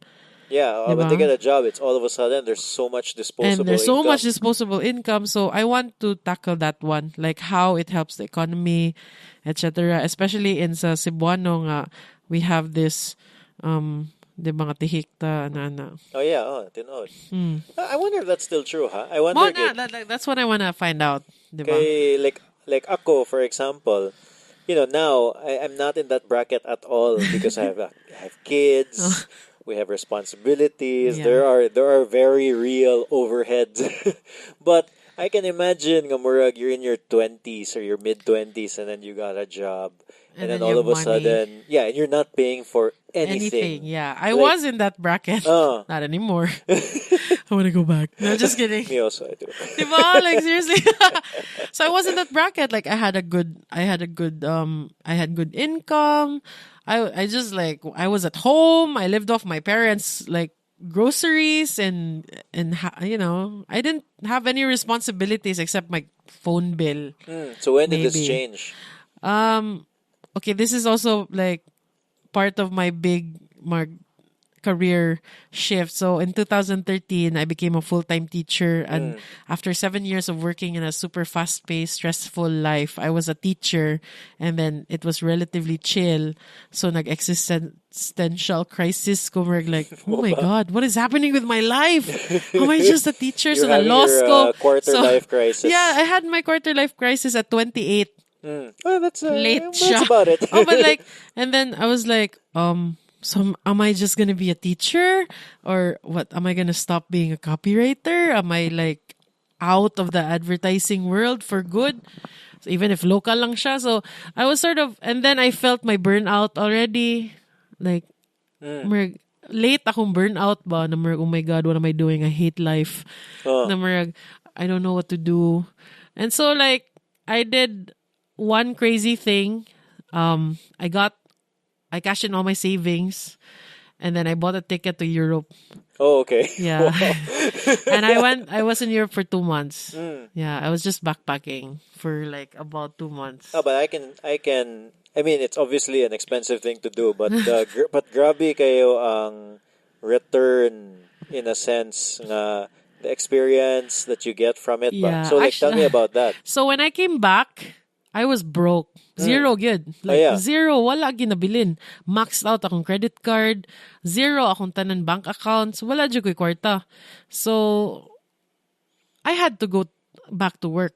Yeah, of course. So, di ba, like, okay, I willingly quit my job and became a teacher, but teaching isn't exactly the most lucrative. Di ba? It's really it's a calling. It's not a career. It's a calling. It's not. Yeah, diba? People don't get into it for you the don't pay. get it for the pay, diba? So of course, like I needed another job. I needed to go back to the corporate world, yun, to live, something like that, diba? And then again, so I came back about a week after I came back. I was still jet lagged. I got a call from one of my clients. Actually, like. Si JL Deguer, From Islands. From Islands, and then I've always admired that brand. I've always looked up to it, and I've worked with the Islands since 2009. I've been making like behind the scenes lang, been making their radio ads, some of their posters and everything. So when si JPA, he wanted to meet me in person. I was like, oh, but of course I met him already. Cebu is really small. He set a meeting. Yeah, so he set a meeting, and then he offered me a job. He's like, I know you've been working on and off for Islands for the past years, and then you've been doing our branding. You basically already know the voice. Would you want to work here? Like, really be officially part of the company? Diba? And like, I mean, I don't know, I guess I'm lucky na everything just comes. And like I said, whenever something new pops up, I always go at it. So when he said na be part of the Islands group, and I'm like, oh my God, yeah, I love this brand. I want to be part of this. So wait, why did he call you in the first place? Just because you did the work before? Yeah. I guess under ASAP? No, just me. Like, Mo ba? Akong side projects ba? Wait, Because, so how did that start? Okay, I had a friend of a friend was working as their marketing. They needed someone to write their ads, recommended me since like I'm one of those noisy copywriters. I'm sure there are other copywriters in Cebu. I'm just the noisiest one or the most out there. What do you mean the noisiest one? Like you post on social media? Is that like, okay, kanang akong gibrand akong self ba? Okay, akong angkon akong projects. And then I did talks. And then while I was in the agency and schools invited me to talk about the industry in behalf of the company, ako dito. Okay. Mo talk. So murag out there kay ko. I was out there. That's not for everybody. Some people really do shy away from that. Yeah, because like of course our bosses are super busy. They don't have time for those, and then the accounts are also super busy. Nobody in the designers don't want to be in the spot. Diba? They don't even want to talk to anyone in general. So it became my responsibility to be the external affairs. Oh, which has worked well for you also. Yeah, so like I became that noisy person in the advertising, like locally, and so I get invited to do a lot of talks about the company, about work, about advertising. So that's how a friend of a friend contacted me, and then that's how I started doing like side jobs for Islands. Yeah, and it was fun, and then it was so great because every like work that I proposed, ma-accept siya dayon with like little to no revisions. Yeah. So I thought, wow, this is awesome. So finally when the si meeting Sir with J and I met, he told me like, I think you've noticed na every work that you do with us gets little to no revisions because you seem to know the tone already. Like your tone of voice is like aligned what good they siya want, with Island. It's what we want, casual traveler. Maybe because it's your experience as a traveler, you know what entails to travel, diba? And what people like about souvenirs, Yeah. what people like about Cebu because diba proud ba kay ko being Cebuano, diba? Cebu forever. And then so like and Islands is a very Cebuano brand. So while we were building the brand, and I was working with the team with it, with Ken, on Zawa. So he was your partner we with also it? worked together. Ah, Yeah. okay. At some projects and with Steph, who at that time, Steph Tudtud, Okay. who at that time was like head of the business design or like branding. We all had our own titles Yeah. in the Islands group. So very creative na titles. So we worked together for the Islands. So then that's how I came into that job while teaching. So that's how you got back into Yeah, so that's how I advertising. got back. And then of course, because at that time the thrust of Islands was really branding, Yeah. building the brand, making it very visible across all businesses. And of course, like goals change, diba?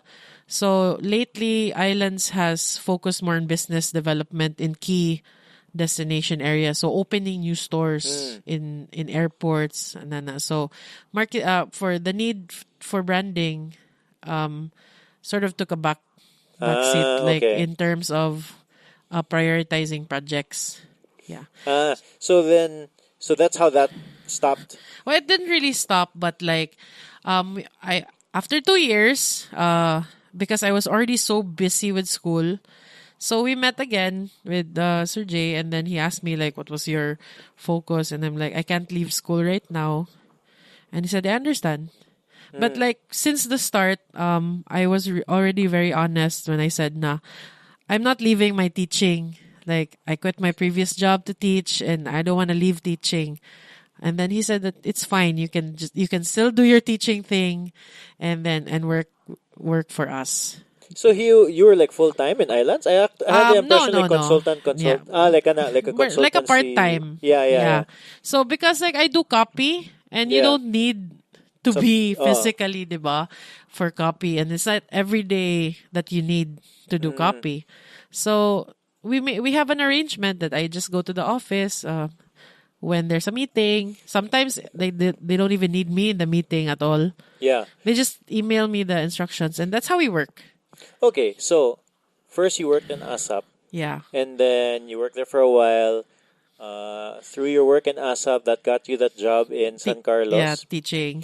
And then but in the end, you decided to quit ASAP because it got too busy for you. Yeah, too busy. You wanted And to it was focus on the also teaching. unfair that I couldn't give them like my full.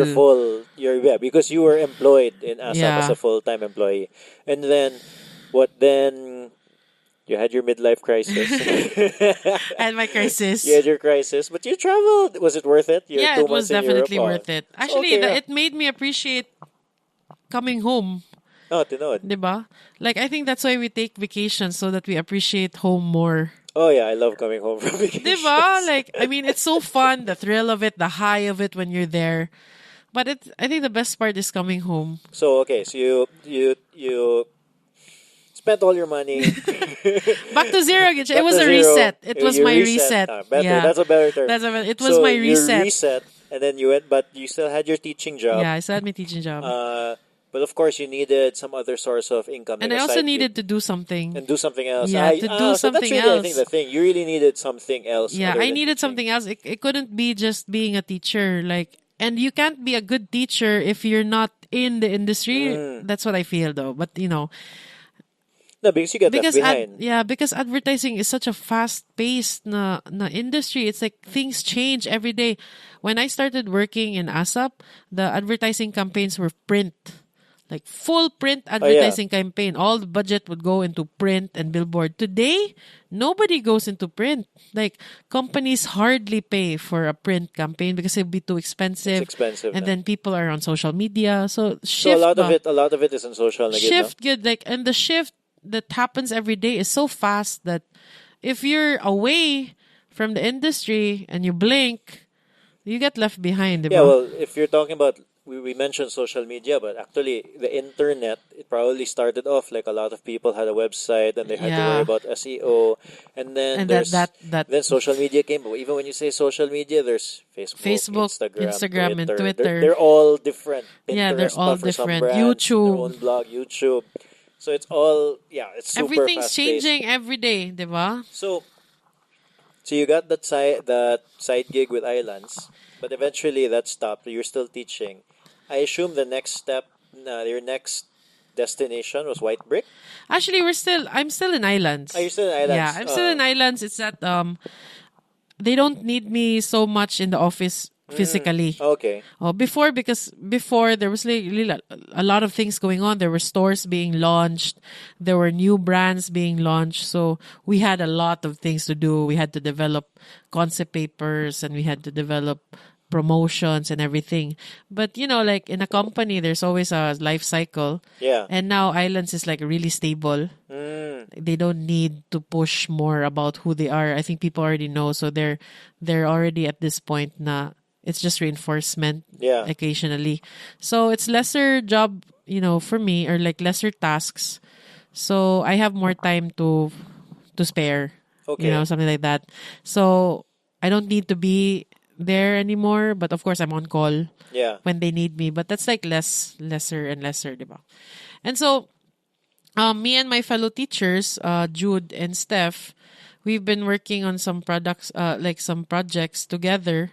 Because Jude also hired me to do copy for his projects, and then when Steph he was already getting you before. He was already getting me even way before, and then Steph formed a team with our former colleagues in Ireland. So they formed a team. They formed this agency 1521, and they also got me to do the copy because like it's sort of a running joke na who else who else but Carla.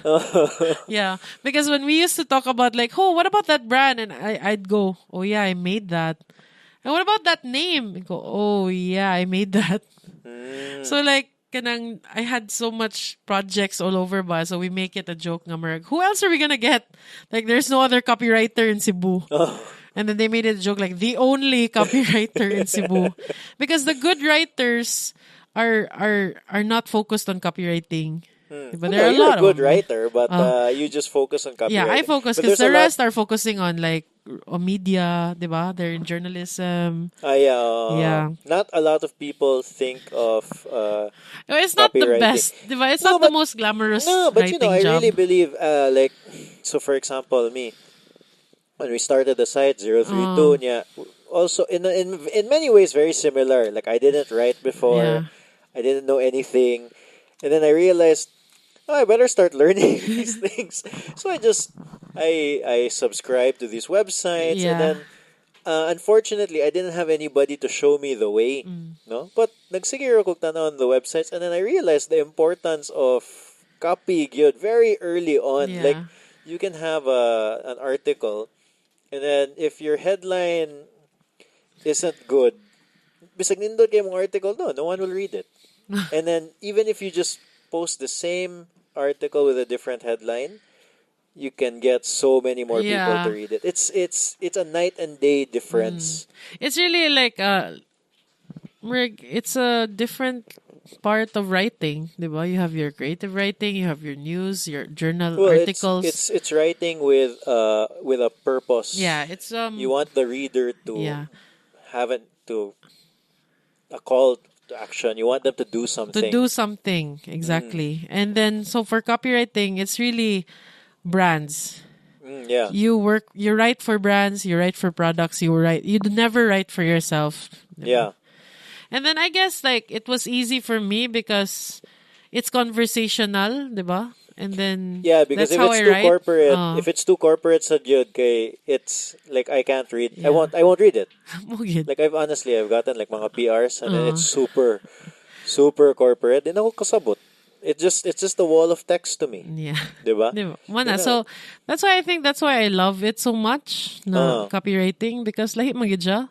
Yeah. Lahi siya. It's fun, it's dynamic, it's not you. Diba? You're another person all the time. So going back So 1521, Steph and her team, they got me. yeah. Jude. Shout out to Steph. Hi Steph.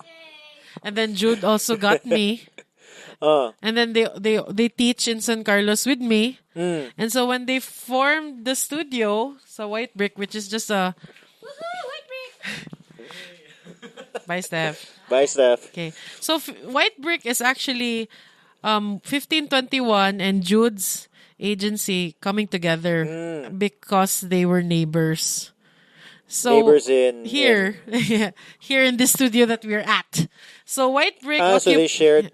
So White Brick so 1521 stayed in this on the third floor, and then Jude November studio rented the fourth floor. Okay, he called it November Studio pa before yeah. or something. You can't remember. Oh my god. November. Yeah, Jude will kill me. But so something related to November. So they were in the fourth floor. 1521 was on the third floor, and I suggested that, Jude, why don't you talk to Steph and merge?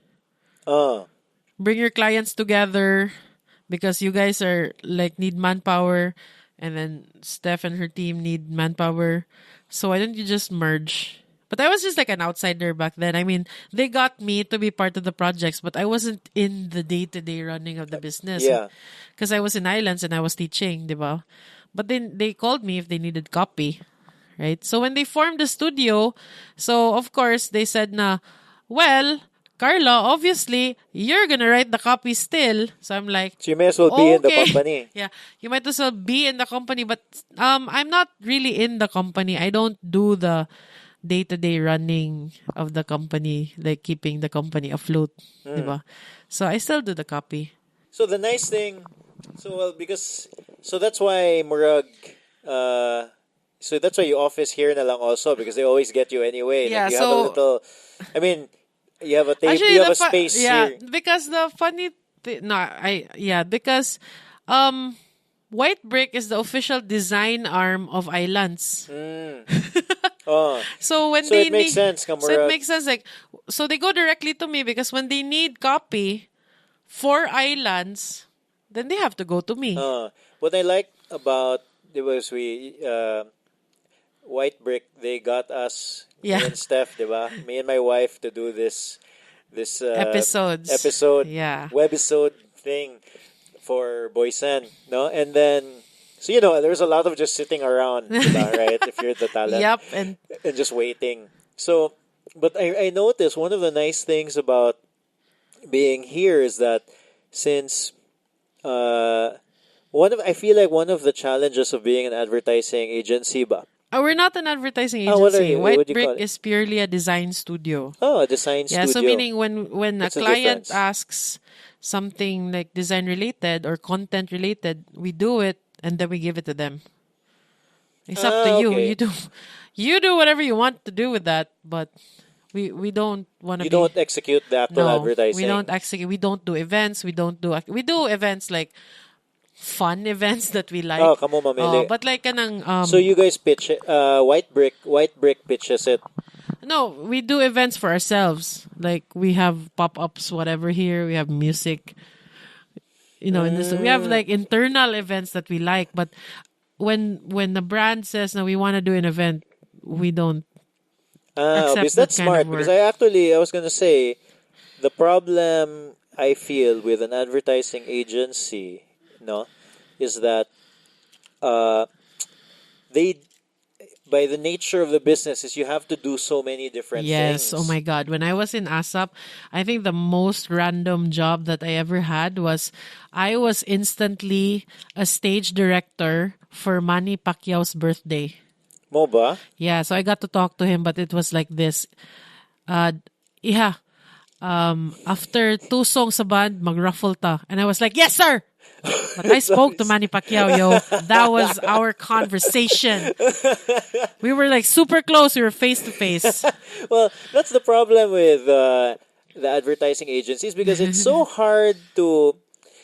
Number one, you get a group of people. They all have different skills. Yeah. But then all of a sudden, you ask There's them. always a requirement, diba? Clients always have a random requirement. Yeah, and then they expect you to be able to do it. Yeah, like, what if you don't have that person in your team? Mo na siya. Diba? So someone becomes like de facto whatever that's needed, diba? So at that point, like, oh my God, we need a stage director because daghan kay artista and then I blocking. Okay, and I was there for the event. So, Carla, ikaw. And I'm like, ha? Unsay buhaton ako? Malagid na siya. Well, eventually, I'm going to be talking to Jude. Heads up, listeners. Shout out to Jude. To Sir Jude. Mr. Jude. Mr. Jude. So White Brick is a design studio. So when it was formed, everyone agreed that we'll only do things that we like. Ah, okay. Diba? Only like kana because also that makes sense because it forces in a way clients to cater to the strengths of the team. Yeah. And then the team is not kanang stretched out na doon trying to do things that they're not supposed to do. Yeah. So that's what like they all agreed, diba? Like when they formed the studio and na to do things that everyone agrees to it. Like if there's one person in the team that doesn't like to do it, then wala, dili siya buhaton. Tama ba? So it's And very then, democratic. yeah. So what happened with how I really got into it is that my aunt works with Boysen. Oh.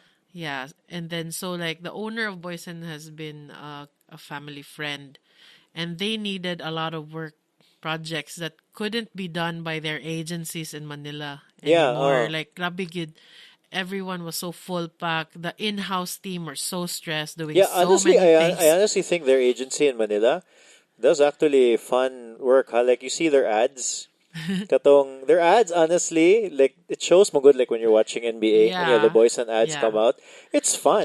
Yeah. And then like because if you're a big company, you have different agencies doing different stuff, especially if you have a wide range of products that all need to be advertised.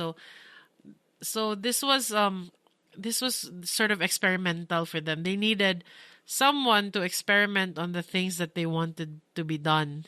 And then they couldn't give it to their normal agency. Everyone was so like full pack na gyud na no one could commit to it. So when my aunt, like who's a marketing consultant, talked to me and she said, "Can you do it? Because we want to create series na DIY with real people doing things that people can relate to." So you're like, I think we can do. Hello. Yeah. Hello? So nakat ang recording because I don't know. There's a few things I still have to figure out. Actually, this is new. No? It looks so cool and high I tech. know it's so cool. It's actually so nice. No, but I have to get used to it. Like I put new batteries. Yeah, an hour in, it just cut off. So I don't know. Was it new? But I don't know. I have no idea. And anyway, but also actually we're already talking for like an hour or something. So I wanted to wind down.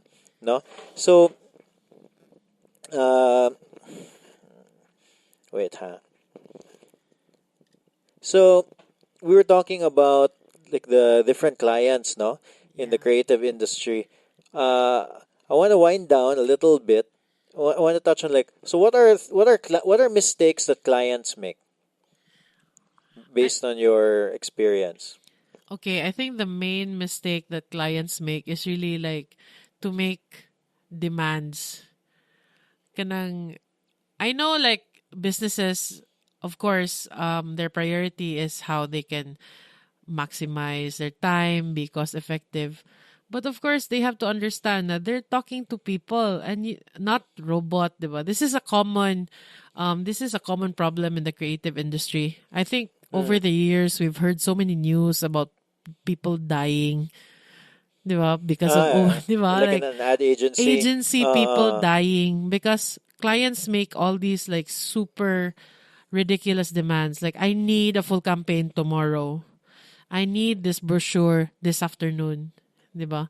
So that's one of the things that they should keep in mind. Like, even they themselves, they don't want to be given a task that should be finished like immediately. So they should also understand that people are working, diba? People are giving their time.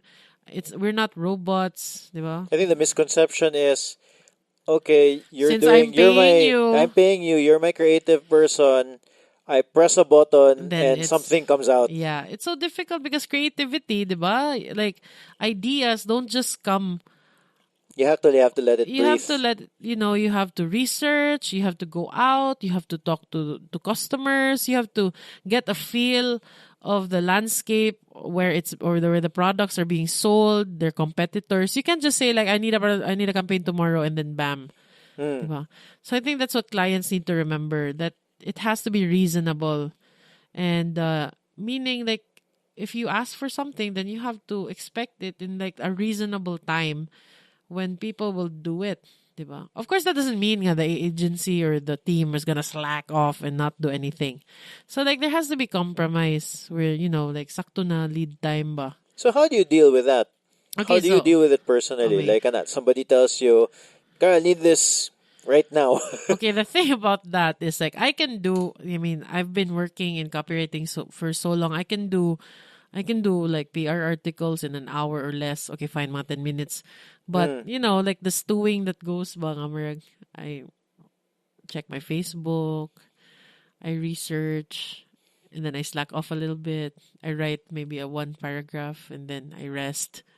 Yeah. So I really slack. But of course, when I talk to my projects, because I still take on personal projects from friends, like a friend who says, I have an aunt, she has a product, she needs a website. You can't say no to your friends, diba? So, for example, for like that, I really tell them, like, tita, diba, in Cebu, it's always tita or Yeah, tito. tito, Like, ganun. you can't like get away from that, tita. I mean, it's really impossible. I know you want it tomorrow, but I'm teaching.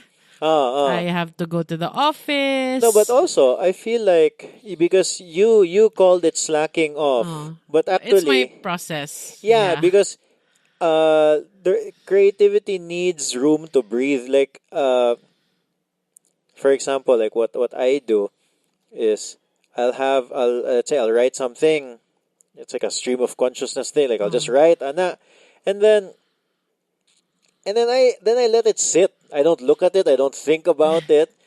And then maybe the next day I'll look at it again, and then I'll start editing. It's like a whole different part of your brain. But you can't. It doesn't work for me to like. You tell me to write something and then monitor that because it's going to be very mediocre. Yep. No. And rushed. And rushed. Kana good. You'll know, and it will look rushed when it is rushed. Yeah. Good. No. But there are also times when it's really slacking. I'm actually writing a book. Oh yeah, I wanted to touch on that because you mentioned that in that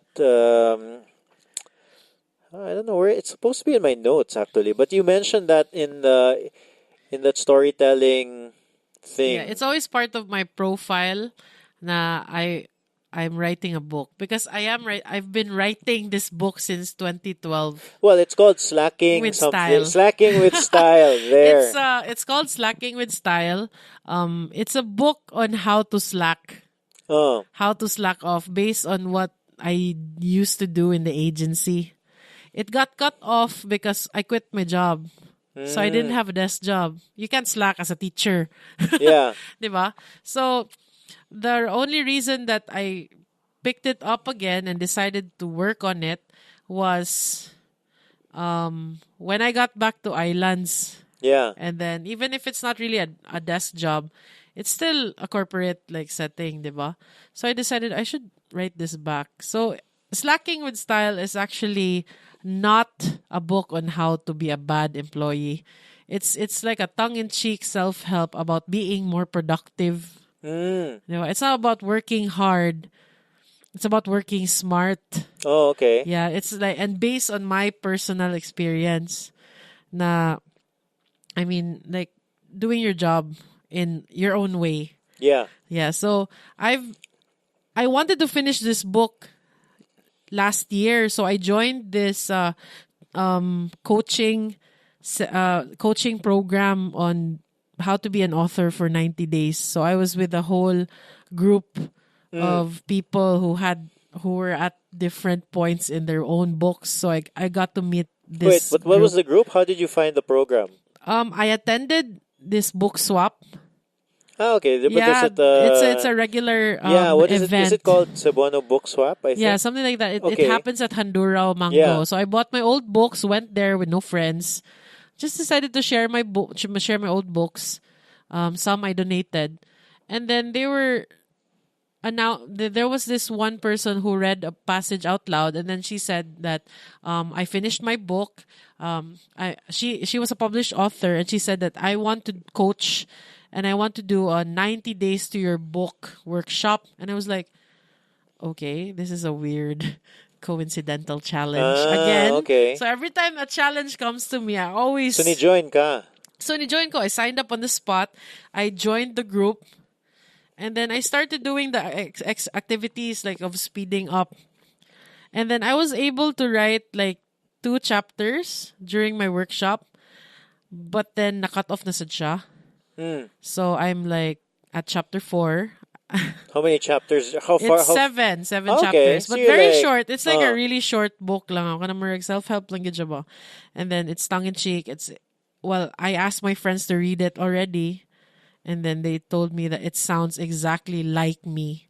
Which is good. Yeah. I guess, It's yeah. like, Carl, when we read it, no, I really imagine your voice. And I mean, imagine you talking to me in your weird, like, funny, sarcastic way. So I'm like, really? So does that mean that my book is interesting? And now they're texting me like, please finish your book. I want to read it. Oh, so let me help you. So, now you're the one who mentioned the book pagani, no? So when's your target to finish it? Okay, so I wanted to finish this last year, but then I took up my master's Yeah. the same year as I started to put a goal to finish my book. So do you have a goal to finish the book? Oh my God, no, wala na gid ko kiba. I don't know. I should set a date, but let's say, sige, maybe 2020. I don't know. That's 2 years away. Or maybe next year. I don't know. There's, so much going on that slacking with style gid siya. Diba? I mean, it's been sitting. I even write it like manually write it Oh yeah. on a moleskin notebook. But then because of the workshop, I had to type it, diba? So now it's digital version na siya. So you were able to finish the 90-day workshop. Yeah, I was able to finish that, So in but the not 90 the book. days. The workshop, but not the book. Ah, okay. Yeah. Actually, So none the of 90 us. days you wrote 2 chapters. Yeah, none of us were able to finish any book among You know, ourselves. I've thought about like writing a book good.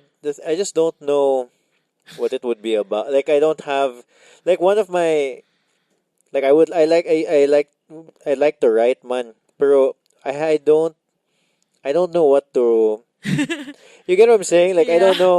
Like, It's the what nice. should I focus yeah, the on, nice or- thing with you is you already have that concept. It's Yeah, there. I've always had that concept. Like, and then, even before when I write articles, I always make it into a jokingly, like self-help. Like, if I write articles for magazines, it's always called like chicken pox for the soul.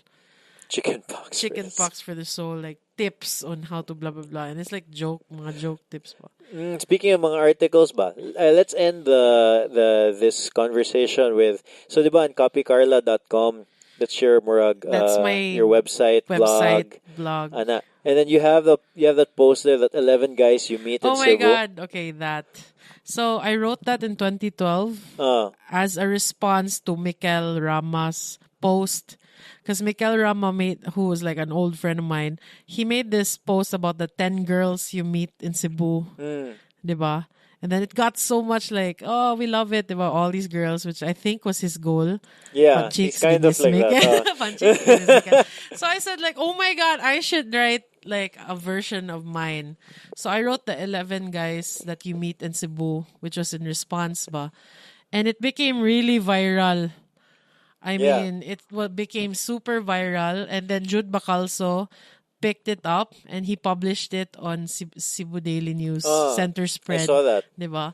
And then he commissioned me to make another one. But the 11 guys was what made my website into like a blog Mm. because people started visiting it. I Yeah. had so much readers, like I think almost like 3,000 shares on Facebook because diba that comes out. Yeah. And then I had people messaging me every day, bashing me.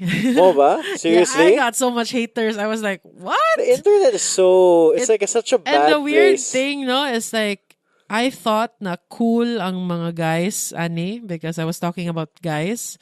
But then guys were more Na-hurt sad sad. sila. Na-hurt, mas na-butt-hurt ang mga guys. Like, daghan kay Lucky nga marag. She obviously has never met me because she doesn't know. Ako marag, oh, sabi mga Lucky, oy, nga naman ni sila. Yeah, I noticed, like, I assume it wasn't in your original article. You had a lot of, like, kanang, like, in the beginning, before the actual blog post, if you are, and you can't take a joke, this is obviously Yeah, sarcastic. I had to add that because when I first published the article, I thought na haha, maybe I'd get a lot of. So I got a lot of girls. I'm like, oh my god, this is so true. I met my husband. He was number 5. Then he became the one. He Like, was number 5, they became number what The is it? 11. 11, He number became 11. the one. So The blah, blah, blah. one. And I was like having fun reading those books. Like, thank you. Hi, I'm from the States. I miss Cebu so much. You're so right. My boyfriend is number 7. I'm like, oh my god. And then you get all the guys messaging me. Like, you don't know what you're talking about. They're like, whatever, sayop mani. And ako marag, wait, mga laki mani. So meaning, mas sensitive pa mga laki kaysa babae. Nabuang na ni sila. And then, of course, I realized na, oh my God, legit, you go. Kaya na haters. Yeah. I'm legit. How did one of the things I wonder is that, like, how did you have any help coming up with that list? No, it was just like, Mo ako lang ba? yun. Oh, those are all based on people I know. I'm sure.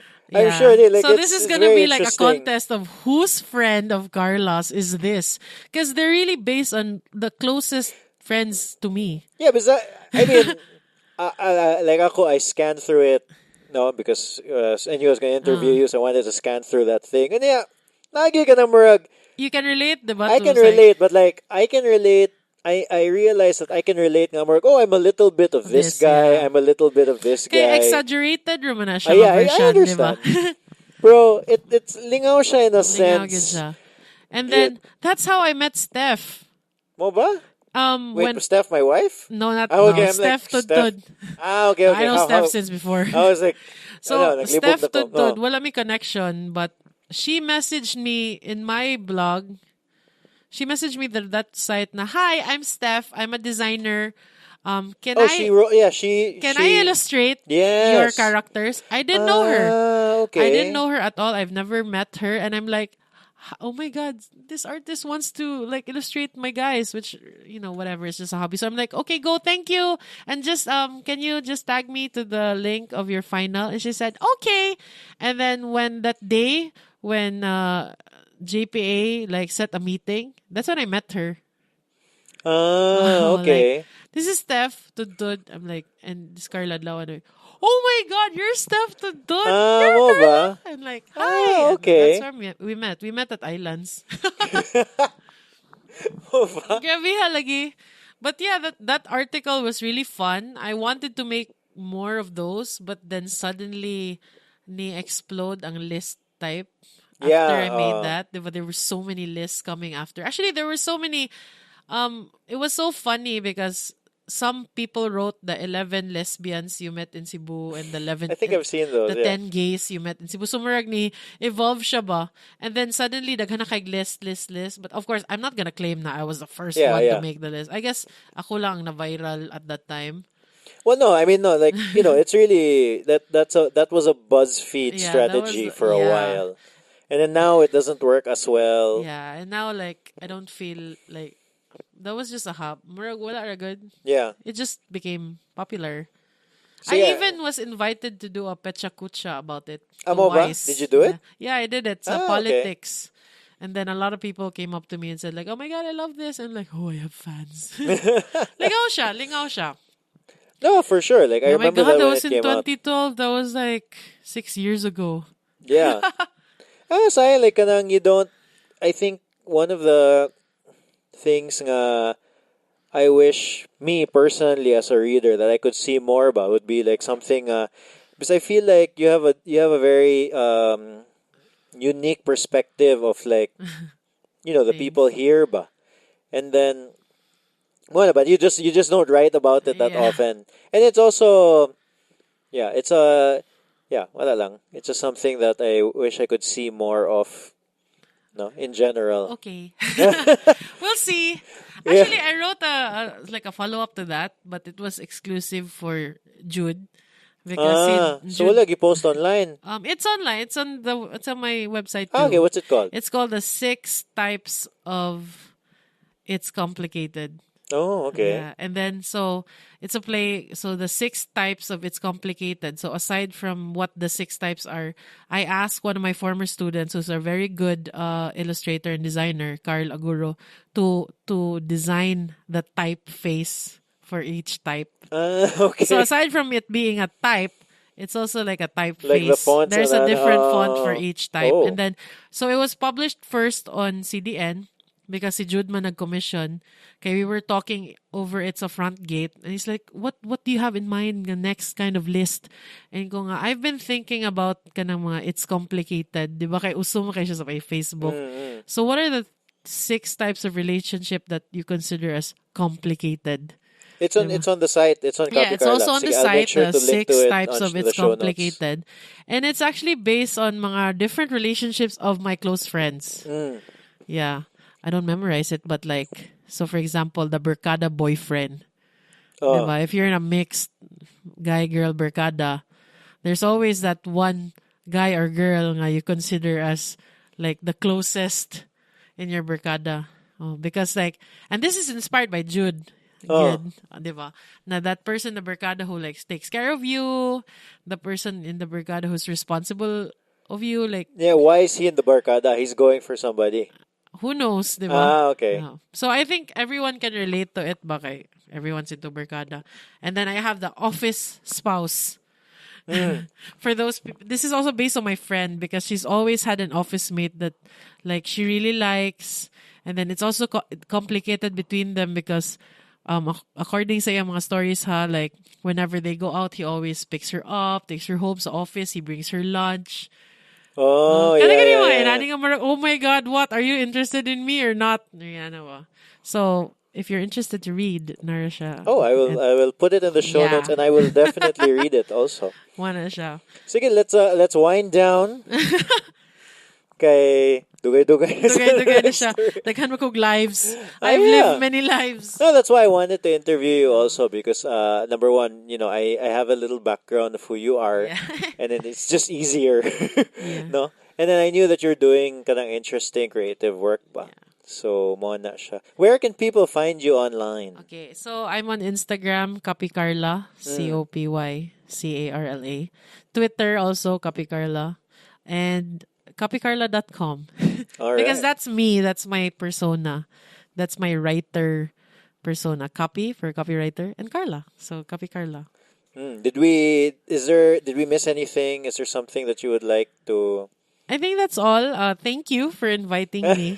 I think my history of music and creatives is all interlinked but with Cebu City. Di ba? Yeah. The Cebu City's music scene, Cebu City's creative scene, Cebu City's academic scene. Well, Mobita, that's why I wanted to. Well, that's why I started this podcast. Kaya I Yeah. wanted to have this Like, somehow recorded ba? No?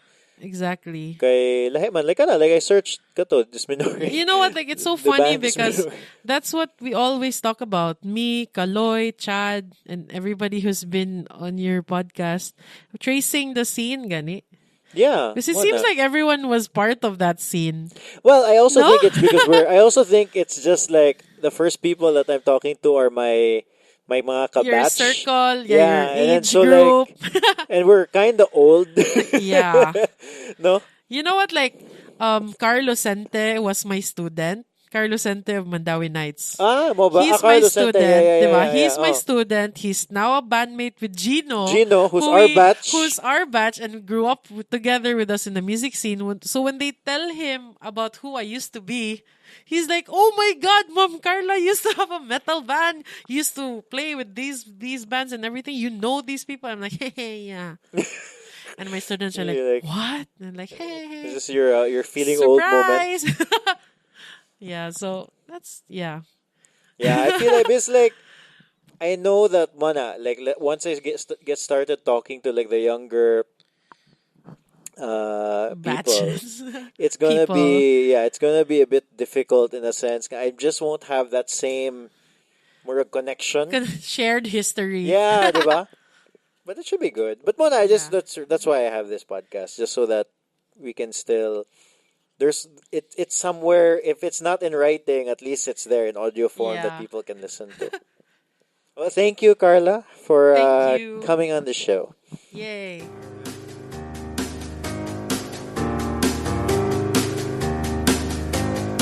I hope you enjoyed that conversation with Carla Adlawan.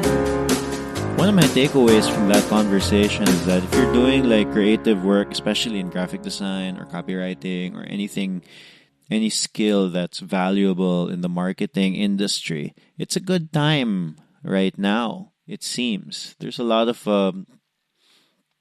companies looking for people with those kinds of skills, and take it from me.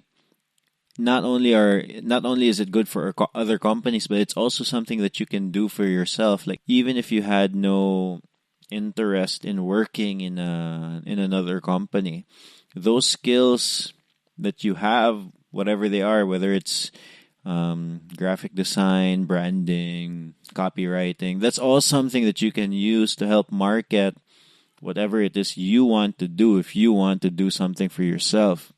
So it's a good time right now to be a creative. I hope you enjoyed that conversation again. If you'd like to hear more from me, I release a newsletter called Monday Musings. Every Monday, I send out an email. Usually has some thoughts I had that week, some articles that I thought were cool, or some photography or videos or a quote here and there that I thought was worth sharing to the audience. So if you'd like to subscribe to that also, if you haven't had enough of 032 Conversations and want to hear more from me, then head on over to 032.com/Monday. And then you'll see what the sample newsletter looks like. And there's a form there where you can just subscribe and put your email, and then you'll get an email every Monday. Yeah, it's one of my more favorite things to write every week. If you like the episode, please take the time to rate it on iTunes or share it on social media. It really helps. The music from this podcast is Piano March by Audionautics. Okay, that's it. I'll see you next Tuesday.